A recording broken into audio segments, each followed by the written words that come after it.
अस्सलाम वालेकुम जी। आज का लेक्चर हमारे पास है एप्लीकेशन ऑफ गाज़ीज़ लॉ, यानी अब हम गाज़ीज़ लॉ को इस्तेमाल करना सीखेंगे और आज के केस में हम ज़्यादा स्टडी करेंगे सिलेंड्रिकल सिमेट्री। और सिलेंड्रिकल सिमेट्री में दो केसेस मेरे सामने आएंगे कि एक लाइन ऑफ चार्जेस है, उसकी वजह से जो इलेक्ट्रिक फील्ड बनती है और उसके बाहर और उसी लाइन ऑफ चार्ज के इनसाइड यानी रॉड के अंदर जो इलेक्ट्रिक फील्ड होगी। तो दोनों जगहों पे मुझे इलेक्ट्रिक फील्ड मैयर करनी है, किस चीज को इस्तेमाल करते हुए? गाज़ीज़ लॉ। और यहाँ पे सिमेट्री जो अंडर कंसिडरेशन है वो कौन सी है? Cylindrical symmetry. तो जनाब आज का टॉपिक आपको समझ आ गया। पहले हम गाज़ीज़ लॉ को अप्लाई करने का एक स्टेप्स बना लेंगे, अपने पास एक मैप बना लेंगे कि इस तरीके को मुझे फॉलो करना है, फिर शुरू करेंगे केस।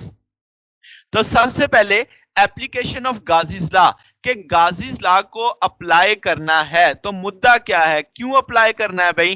ताकि हम कैलकुलेट कर सकें इलेक्ट्रिक फील्ड इंटेंसिटी। समझ आ गई बात? तो हमारा प्राइम ऑब्जेक्ट क्या है कि हमने गाज़ीज़ लॉ को इस्तेमाल करते हुए क्या मालूम करनी है? Electric field intensity. ठीक है, अब वहां पे मुख्तलिफ तरह की कन्फिग्रेशन आएंगी, तो हमने ये चार स्टेप्स बस पक्के पक्के याद कर लेने हैं। ये समझें कि अगर ये आ गया तो पूरा चैप्टर ही आता है आपको।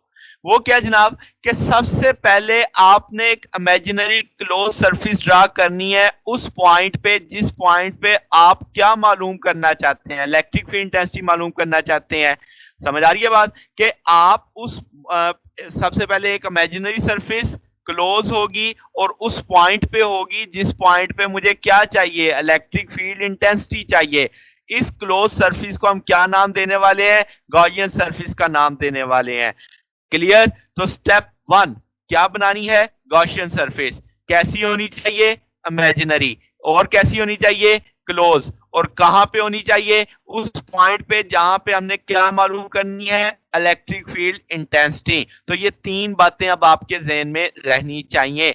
ऐसी सरफेस को क्या नाम देंगे? Gaussian surface. स्टेप टू हमें फ्लक्स मालूम करना है इस फार्मूले से, phi is equal to close line integral E dot D A. Step two हो गया। स्टेप थ्री मुझे फिर फ्लक्स कैलकुलेट करना है किसकी मदद से? गॉसियन सरफेस की मदद से, यानी गॉसियस लॉ को इस्तेमाल करते हुए गॉसियस लॉ की मदद से फ्लक्स मालूम करना है। फिर आपने अब कितने फ्लक्स आ गए आपके पास? स्टेप टू भी फ्लक्स है, स्टेप थ्री भी फ्लक्स है। तो स्टेप टू और स्टेप थ्री से जो फ्लक्स आए आपने उनको कंपेयर करना है। तो खुद ब खुद वहां से जो कीमत निकलेगी आप देखेंगे वो इलेक्ट्रिक फील्ड इंटेंसिटी की कीमत निकलेगी। तो समझ आ गई बात? तो अब आपने पहले इस स्टेप से फ्लक्स निकालना है, फिर गाज़ीज़ लॉ को इस्तेमाल करते हुए फ्लक्स निकालना है, फिर दोनों फ्लक्स को क्या करना है? कंपेयर करना है, और फिर वहां से क्या मालूम पड़ेगी? Electric field intensity. तो शुरू करते हैं जनाब इन पॉइंट्स को ज़हन में रखते हुए। अब आपने एक दफा दोहरा देता हूं, सबसे पहले क्या बनाएंगे? Gaussian surface. फिर फ्लक्स का एक फार्मूला लगाएंगे, फिर फ्लक्स का गाज़ीज़ लॉ वाला फार्मूला लगाएंगे, दोनों फ्लक्स को कंपेयर करेंगे तो इलेक्ट्रिक फील्ड इंटेंसिटी मालूम पड़ जाएगी। तो जनाब एप्लीकेशन है पहली सिलेंड्रिकल सिमेट्री की, इलेक्ट्रिक फील्ड मालूम करो due to infinite line of charges के। ठीक होगी बात? तो ये हमारा टास्क है कि इनफाइनाइट लाइन ऑफ चार्जेस की इलेक्ट्रिक फील्ड मालूम करो। तो मैं एक infinite line of charges consider कर लेता हूं। अब चूंकि चार्ज लीनियरली डिस्ट्रीब्यूटेड है तो हम कहेंगे इस पे लीनियर चार्ज डेंसिटी आएगी, और चूंकि हर मुकाम पे चार्ज एक जैसा है तो हम बोलेंगे वो कांस्टेंट है, यूनिफॉर्म है। ठीक है, यानी चार्ज पर यूनिट लेंथ आपका हर मुकाम पे एक जैसा है। ठीक होगी बात? अब यहां पे जब चार्ज रखा हुआ है तो इस चार्ज से आर दूरी पे हर जगह पे क्या एक जैसी ही फील्ड नहीं होगी? तो इसका मतलब चार्जेस अब ऊपर की जानिब जाते जा रहे हैं तो एक सिलेंडर शेप बनती चली जाएगी। तो इसीलिए बोला कि ये किस सिमेट्री में है? सिलेंड्रिकल सिमेट्री में। जरा एक चार्ज का दायरा देखो, फिर उससे ऊपर वाले चार्ज का दायरा, फिर उससे ऊपर वाले चार्ज का दायरा, फिर उससे ऊपर वाले चार्ज का दायरा। तो क्या एक सिलेंडर शेप बनती हुई समझ आ रही है आपको? तो ठीक होगी बात। तो अब जनाब अब आपके पास यहां पे हम तय करेंगे कि इस गॉसियन सरफेस बन गई है, क्या ये इमेजिनरी है? इमेजिनरी है, क्या ये क्लोज है, क्लोज है, क्या ये उस जगह पे पड़ी है जहां पे मुझे ई मालूम करना है, ये उसी जगह पे है। तो मुझे गॉसियन सरफेस के तीनों पॉइंट समझ आ रहे हैं। अब मुझे क्या करना है, अभी इलेक्ट्रिक फील्ड इंटेंसिटी निकालनी, कितनी दूरी पे, आर दूरी पे, जैसे आप इस फिगर में देख सकते हैं। तो हमने एक सिलेंडर शेप में गॉसियन सरफेस देख ली। अब आप देख सकते हो कि इस सरफेस के दो एंड्स हैं, ऊपर भी एक कैप टाइप है, नीचे भी एक कैप टाइप है। अब आपकी जो पॉजिटिव चार्ज की फील्ड है वो बाहर की जानिब होती है, या आप समझ सकते हैं कि पॉजिटिव चार्ज की फील्ड लाइन आउटवर्ड होगी क्योंकि चार्ज पॉजिटिव है। अब जो आप ऊपर टॉप और बॉटम देख रहे हो, जो कैप सी बनी हुई है, वहां पे से कोई फ्लक्स नहीं होगा। क्यों नहीं होगा? क्योंकि इलेक्ट्रिक फील्ड लाइन उस सरफेस के पैरेलल आ जाएगी, तो वो उस सरफेस के ऊपर से तो गुजरेगी मगर उसके अंदर से नहीं गुजर रही। बात समझ रहे हैं? तो ये पॉइंट्स बड़ा अहम है कि वो स्किन तो करेगी उस सरफेस को मगर उसे पायरस नहीं करेगी, यानी उसे उसमें से नहीं गुजरेगी। तो हम कहेंगे कि टॉप वाली जो आपकी कैप बनती है और बॉटम वाली कैप बनती है, वहां पे फ्लक्स कितना होने वाला है? जीरो होने वाला है। समझ आ गई बात? क्यों? क्योंकि ई पैरेलल है सरफेस के। क्लियर? तो अब आप अगर इसको मैथमेटिकली भी आगे चल के हम देखते हैं तो गाजीज लॉ क्या आप देखते हैं, epsilon not closed integral E dot D ए और क्यू आ जाएगा। अब जनाब, अब आप क्या करोगे, पहले फ्लक्स का फार्मूला लगा देते हैं ई डॉट डी ए का। अब मुझे कितनी जगह पे फ्लक्स देखना है, तो इसके तीन हिस्से बन रहे हैं, एक कर्व सरफेस, एक टॉप और एक बॉटम। तो अगर आप पहले टॉप कैप, फिर कर्व सरफेस और बॉटम कैप को देखो, तो जब आप उस सरफेस एरिया को वेक्टर एरिया में शिफ्ट करोगे तो जरा बताइएगा कि ये जो इसकी टॉप वाली कैप है इसका नॉर्मल अपवर्ड होगा और इलेक्ट्रिक फील्ड लाइन बाहर की जानिब होगी, एंगल 90 बनेगा। सेम केस जो बॉटम वाली कैप होगी, नॉर्मल किधर होगा? डाउनवर्ड होगा, इलेक्ट्रिक फील्ड लाइन बाहर की जानिब, एंगल 90 बनेगा। तो इसका मतलब जो टॉप कैप और बॉटम कैप है, एंगल 90 का बनेगा किस किस के बीच में? इलेक्ट्रिक फील्ड लाइंस और नॉर्मल के बीच में। तो आपके पास वहां पे तो फ्लक्स जीरो होने वाला है। जो कर्व सरफेस है उसका नॉर्मल और आपकी इलेक्ट्रिक फील्ड लाइंस आपके पास एक ही सिंथ में आ जाएंगी, कॉस जीरो। तो इसका मतलब तीन जो हिस्से थे गॉसियन सरफेस के, उसमें से एक हिस्सा ही कंट्रीब्यूट करेगा कर्व सरफेस वाला, तो वो आ जाएगा ई डॉट डी ए। तो अब आपके पास फ्लक्स बन चुका है फाई इज इक्वल टू ई। क्यों बाई लगा? क्योंकि ई कांस्टेंट है, ई आपका वहां पे यूनिफॉर्म है। तो अब आपके पास कर्व सरफेस डी ए आ गया।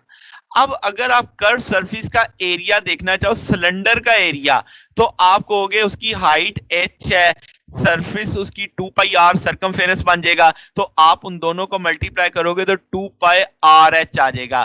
क्या इसका मतलब कर्व सरफेस का टोटल एरिया मालूम पड़ गया? 2 पाई आर इंटू एच। तो ठीक होगी बात। अब ये वैल्यू यहाँ पे प्लेस कर देंगे तो ये फ्लक्स का फार्मूला आ गया आपके पास। तो आपने वहां पे ई डॉट डी ए का आंसर आ गया आपके पास भाई ई 2 पाई आर एच। इसे मैं इक्वेशन नंबर 1 कह देता हूं। अब चूंकि चार्ज लीनियर चार्ज डेंसिटी थी, लैम्डा क्यू बाई एच था, तो क्यू की वैल्यू क्या लिखी जा सकती है? लैम्डा एच लिखा जा सकता है। अब फ्लक्स आप देखो तो आप इस जगह पे वैल्यू डाल सकते हो कि भाई फ्लक्स की लैम्डा एच है। तो अब आप दोनों को कंपेयर भी कर सकते हो, यहां से भी फ्लक्स निकाल लो, यहां से भी फ्लक्स निकाल लो। कदरे आसान काम है कि फ्लक्स की ये वैल्यू इसी जगह प्लेस कर दो।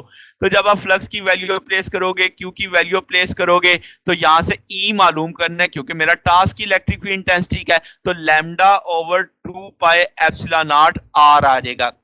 अब चूंकि आपके पास ई बाहर की जानिब है तो हम बोलेंगे कि इसकी डायरेक्शन आउटवर्ड डायरेक्शन है। अगर नेगेटिव चार्ज होता तो मैं बोल देता इनवर्ड डायरेक्शन है इलेक्ट्रिक फील्ड लाइंस की, क्योंकि लाइनें अंदर की जानिब आ रही होती।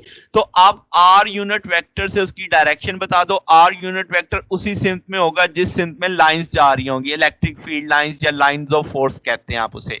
समझ आ गई बात? तो ये देखा जाए तो ये वही टूल है जो हमने कूलम लॉ की मदद से लाइन ऑफ चार्जेस में निकाला था।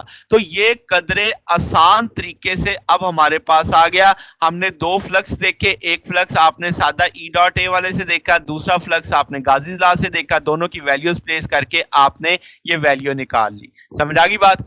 अब इसी तरीके से अगर मैं कहूं electric field inside the line of charges निकाल लो। अब ये वही तार है जो मैंने पीछे बनाई थी, मगर अब ये उस सिर्फ तार को अंदर आ चुके हैं हम, ठीक है। तो अब इनसाइड द रॉड, जिस रॉड के ऊपर पॉजिटिव चार्ज आया हुआ है, तो इसका मतलब स्टेप्स तो वही है कि मुझे गॉसियन सरफेस लेनी है। तो अब गॉसियन सरफेस पहले इस तार के बाहर थी, तो अब मैं उसे श्रिंक करते करते अंदर ले आया हूं, तो स्मॉल आर आपको दिख रहा है। तो अब आपके पास गॉसियन सरफेस बन गई, इमेजिनरी है, क्लोज है और उस जगह पे है जिस जगह पे मुझे ई की वैल्यू चाहिए। तो अब इस सर के अंदर जो चार्ज इनक्लोज्ड है सिलेंडर के अंदर, जो हम कहेंगे वो प्रोपोर्शनल होगा वॉल्यूम ऑफ द रॉड। क्या मतलब, चूंकि मैं पूरा तार नहीं ले रहा, मैं तार का कुछ पोर्शन ले रहा हूं, तो अगर चार्ज यूनिफॉर्मली डिस्ट्रीब्यूटेड है तो जितनी रेशो आपके पास पूरे वॉल्यूम पे आएगी, उतनी ही रेशो आपके पास जितना चार्ज में गॉसियन सरफेस में आएगा उसमें भी आएगी, यानी रेशो वाइज बात करेंगे, क्योंकि चार्ज डेंसिटी क्या है, यूनिफॉर्म। तो ये स्टेप जरा समझने वाला है कि आपके पास सिलेंडर में जो चार्ज इनक्लोज्ड है, जो आपने इस वक्त गॉसियन सरफेस ली है, वो प्रोपोर्शनल होगा वॉल्यूम ऑफ द रॉड के। जैसे अब आप समझो कि इलेक्ट्रिक फील्ड इनसाइड द जो सिलेंडर है वो आप बाहर की जानिब है, क्योंकि पॉजिटिव चार्ज हमने कंसीडर किया हुआ है, तो गॉसियन सरफेस जो है वो अब सारा चार्ज नहीं ले रही, वो थोड़ा चार्ज लेगी, क्योंकि हमने पूरा चार्ज तो इस पूरी रॉड के ऊपर है ना, तो हमने उसका एक पोर्शन लिया है, तो हम उसको रेशियो ऑफ वॉल्यूम की मदद से मालूम करेंगे। जैसे आप कहेंगे क्यू प्राइम वो है जो गॉसियन सरफेस के अंदर होगा, तो आप बोलोगे पाई आर स्क्वायर एच, और पूरे जो आपकी तार है उसका रेडियस आप कैपिटल आर मान लो, तो आप बोलोगे क्यू बराबर है पाई आर स्क्वायर एच। तो ये चीज है कि चार्ज एनक्लोज जो है वो प्रोपोर्शनल है किसके, वॉल्यूम के। तो मैंने छोटे वॉल्यूम को बड़े वॉल्यूम के साथ रेशियो ले ली इनसाइड आउटसाइड की, तो यहां से क्यू प्राइम निकल सकता है R square over capital R square into Q. तो उसी तरीके से अब आप जानते हैं क्यू बराबर होता है लैम्डा एच के, यानी आपने लीनियर चार्ज डेंसिटी जो कंसीडर की हुई है वहां पे आप लैम्डा एच की वैल्यू डाल दोगे, ये आपके पास वो चार्ज की मिकदार आ गई जो गॉसियन सरफेस के अंदर है। समझ आ गई बात। तो ये अब आपने रेशो मेथड से निकाली है। तो अब आपने कहा कि पूरे तार के वॉल्यूम पे चार्ज और का जो रेशियो है और जो गॉसियन सरफेस के वॉल्यूम की रेशियो है वो बराबर होनी चाहिए, क्योंकि चार्ज यूनिफॉर्मली डिस्ट्रीब्यूटेड है। समझ आ गई बात। तो अब आपके पास यहां से आपने फ्लक्स का फार्मूला लगाया ई डॉट डी ए, वो हम जानते हैं चूंकि आपके पास सिलेंडर शेप है तो E is equal to 2 pi r h आ जाएगा। आपने फिर गाज़ीज़ लॉ देखा, phi epsilon naught phi naught q prime है, तो फाई की वैल्यू क्यू प्राइम की वैल्यू प्लेस करो तो आपके पास ये टूल आ जाएगा। अगर आप देखो r square over r square आ रहा है, ठीक है, तो आप क्या कर सकते हो कि लैम्डा आर, अब आप इसे थोड़ा सा अरेंज करके लिखेंगे, वो कैसे कि ये एच इस एच से कट जाएगा, आपके पास रिमेनिंग फैक्टर आ जाएगा E lambda r 2 pi epsilon naught r square. अगर आर आर के बराबर हो, यानी छोटा आर बड़े आर के बराबर कर दो, तो क्या वो ऊपर वाला टूल ही नहीं बन जाएगा। तो आपके पास ये इसका मतलब है कि लिमिट जो एग्री करती है हमारे पिछले वाले रिलेशन के साथ भी जो हमने आउटसाइड का निकाला था। तो जनाब ये हमारा आज का टॉपिक था। हमने इलेक्ट्रिक फील्ड मालूम की किसकी मदद से, गाज़ीज़ लॉ को इस्तेमाल करते हुए। उसके स्टेप बड़े सादा से हैं। सबसे पहले क्या लेनी है, गॉसियन सरफेस, फिर आपने क्या करना है कि आपने उसमें फ्लक्स का फार्मूला लगाना है, close line integral E dot D ए का, फिर गाज़ीज़ लॉ का फार्मूला लगाना है, दोनों फ्लक्स की वैल्यूज को इक्वेट करके, या पहले फ्लक्स की वैल्यू गाज़ीज़ लॉ के वाले फ्लक्स में प्लेस कर दो, एक ही बात एक ही मतलब आता है, तो वहां से आपको ई की वैल्यू मालूम पड़ जाएगी। ये था आज का हमारा टॉपिक। तो आपके पास ये कंपैरेटिवली आसान है जो हम फोर्स की मदद से इलेक्ट्रिक फील्ड निकालते हैं।